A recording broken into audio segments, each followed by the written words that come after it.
अश्रू व्हायला लागले. आता आनंदच आनंदच आनंदच आणि सुखाचा कल्लोळाला आणि जन्म झाला. आणि निजामशाहीची चाकरी करण्याचा खलिता शहाजीराजांनी हाती घेतला. खलिता होता बँगलोरला येऊन लग्न झालं, लेकरू झालं.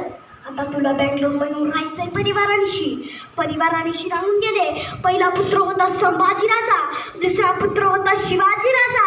निजामशाहीची चाकरी करताना भोसल्यांचं खानदान गेलं. 1 वर्ष झाली, 2 वर्ष झाली, 5 वर्षाचे राजे झाले. आणि 5 वर्षानंतर खलिता दिला. शहाजी, तुमचे कार्य अमाप आहे. तुम्ही एकनिष्ठ आहात त्या निजामांना. एक काम करा, पुण्यामध्ये जावा, तिथे आपली निजामशाहीची सल्तनत उभी करावा. तुम्हाला सुद्धा राजा बनवावा शहाजीने छोटे मित्र मंडळ घेऊन दादोजी कोंडदेवाला बोलावलं आणि म्हणालं, माझ्या या शिवाजीला तिथला राजा बनवा. जिजाबाईंना सांगितलं, हवे तसे संस्कार द्या आणि याला इथून घेऊन जा. निघालं माय लेकरू आणि छोटं मित्र मंडळ. विचारशेच्या ठिकाणावर लागते घालून मराठी साम्राज्य तयार करायचं. पण जिजाबाई बघताय तर काय, साम्राज्य तयार कुठून करायचं आणि नेमकं कोणावरती करायचं. या पुण्यात माणसंच नाही. माणसं गेले नेमके कुठे माणसं. नंतर एका कानाकोपऱ्यातून विचार करून लक्षात घेतलं, इथे डुकरावरती राज्य चालवायचं, माणसांवरती तर दिसतच नाही. इथे हत्तींवरती राज्य चालवायचं, इथे घोड्यांवरती राज्य चालवायचं, इथे जमिनीवरती राज्य चालवायचं, इथे दोंड्यावरती, पशुवरती, पक्षीवरती राज्य चालवायचं. पतिदेव तुम्ही आदेश दिला, माणसंच नाही या पुण्यामध्ये. ज्यावेळेस माणसांचा शोध लागला तर माणसं नदीच्या दरीशी लपून बसले होते जीव वाचवत. त्या ठिकाणी 10-12 वर्षाच्या शिवाजीला घेऊन जिजाबाई तिथे गेल्या आणि म्हणाल्या, हे झाडांनो, या का बरं तुम्ही इकडे आलात? तुमच्या घर दार शेती वाड्या अन्न वस्त्र निवारा कुठे? उन्हातून शब्द वाडा. आई आम्ही त्या पुण्यामध्ये राहायला येऊ शकत नाही, कारण जेव्हा मी पुण्यामध्ये राहायला गेली फक्त विठ्ठलाचं नाव घेतलं, लाताना विठ्ठलाची मूर्ती पाडली हो त्यानं. फक्त रामाचं जय श्रीराम म्हटलं तर शहीद करण्यात आली हो आमची. एक म्हणाला, माझ्या बायकोचं निर्वस्त्र अपहरण करण्यात आलं, बलात्कार करण्यात आला, केवळ मराठी बोललं म्हणून. आम्ही जर मराठी संस्कृत भाषेत बोललं ना तरी आमच्या जिभेवर मांसाच्या कच्च्या चोराचे तुकडे टाकतात. सारं गेलं तसं त्या गावात येऊन त्या रायबाना त्या दुश्मन आल्या आमच्या पुण्यामध्ये, आमच्या गावामध्ये, आमच्या शेतीमध्ये उलट्या नागऱ्याचा गाडा चालवला, फास रवली, पुटकी कवली आणि उलटी वाहन चालवली आणि म्हणाले, साहेब इथं जे कोणी येईल त्याचा निरोप शताला शिवाय राहणार नाही रे.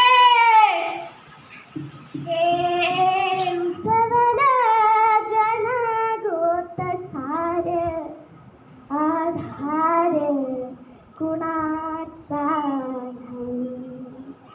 बेगाडल्या भुई पडशीन अंधार जीवाला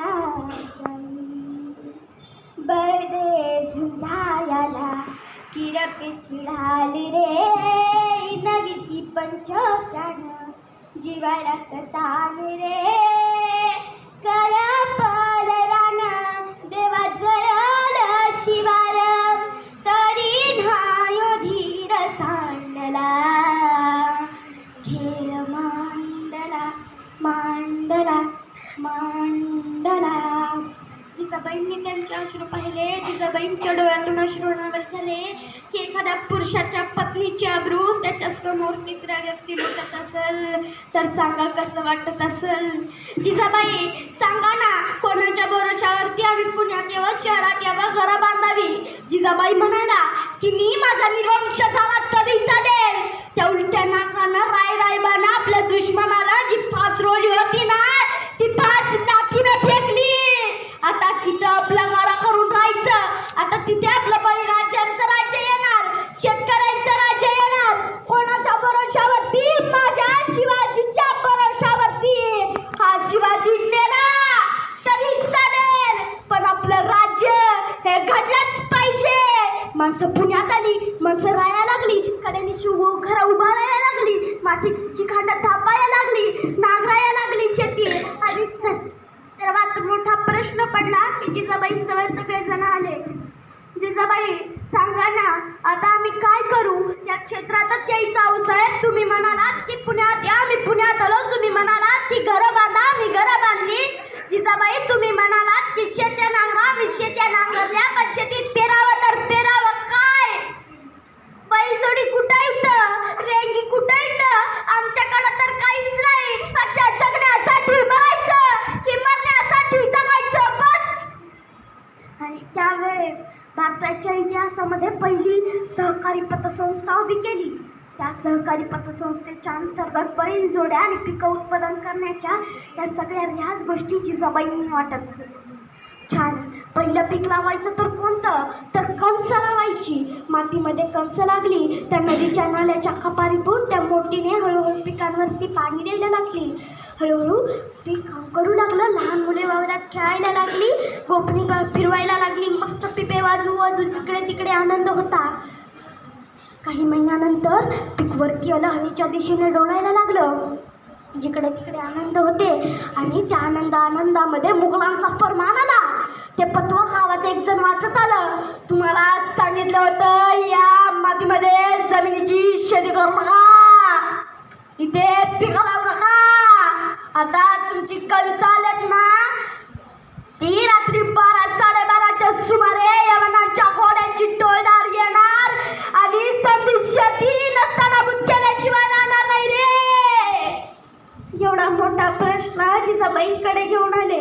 जिजाबाई सांगा ना, आता आम्ही काय करू? आम्ही उत्सुक होत. एवढ्या दिवस बकरीसारखा पाला पाचोळा खाऊन मराठी माणसं जगत होते. सांगा ना पण आता आम्ही काय करू? इथे हजारोच्या संख्येने लोक येणार आणि घोड्यांच्या टापामध्ये समधी शेती नसताना भूत केल्याशिवाय राहणार नाही. जिजाबाईंनी केवळ एक शब्द ओंगाळला, तुमची राणी मी नाही, तुमचा राजा शिवाजी आहे. तिकडे जा आणि त्यांना म्हणा. शिवाजी महाराजांकडे सर्वजण आले. राजे सांगा ना, आता आम्ही काय करू? आमची कणसं घोड्यांच्या टापामध्ये तुडवल्याशिवाय राहणार नाही. तिकडून मरता मरता इकडं आलो, इकडून मरता मरता जगायला लागलो. जगता जगता अन्न पोटातलं पीक व्हायला लागलो.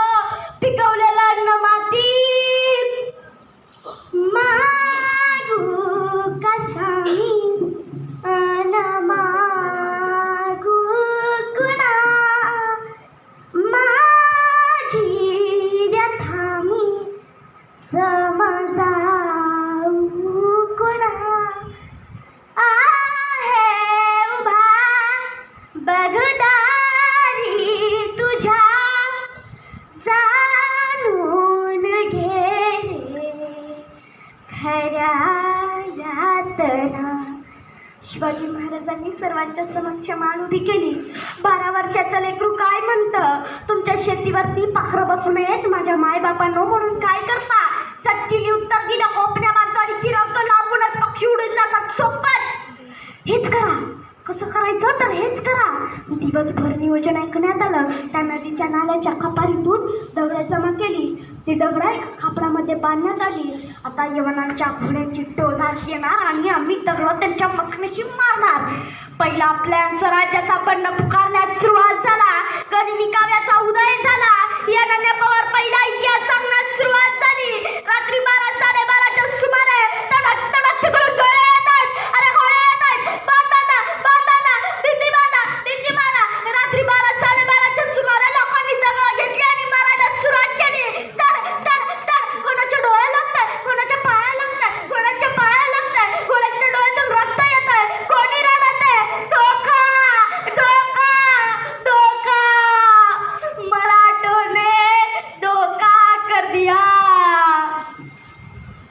राजांकडे वापस आले आणि राजांना म्हणाले, राजे तुमच्या सांगण्यावरून राजे आज आम्ही आमच्या जमिनीवरच्या पिकांचं संरक्षण करू शकलोत. राजे म्हणाले, आज तुम्ही तुमच्या जमिनीवरच्या पिकांचं संरक्षण केलं, परंतु भविष्यात तुमच्या जमिनी तुमच्या असायला पाहिजेत.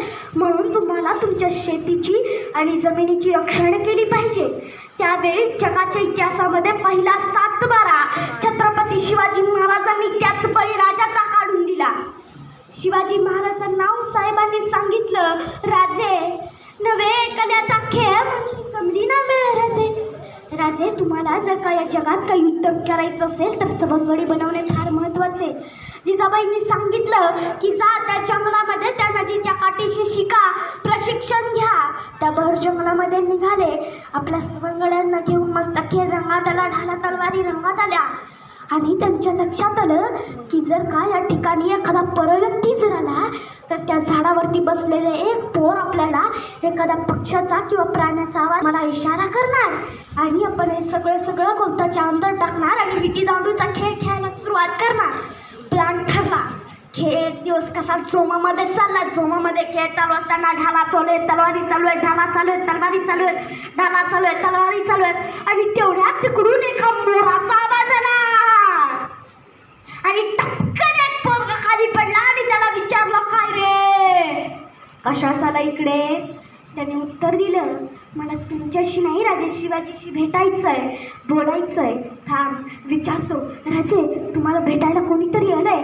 कोण आहे रे ते? रामोशाचा बहिर्जी नाईक म्हणतोय, बोलवा त्याला.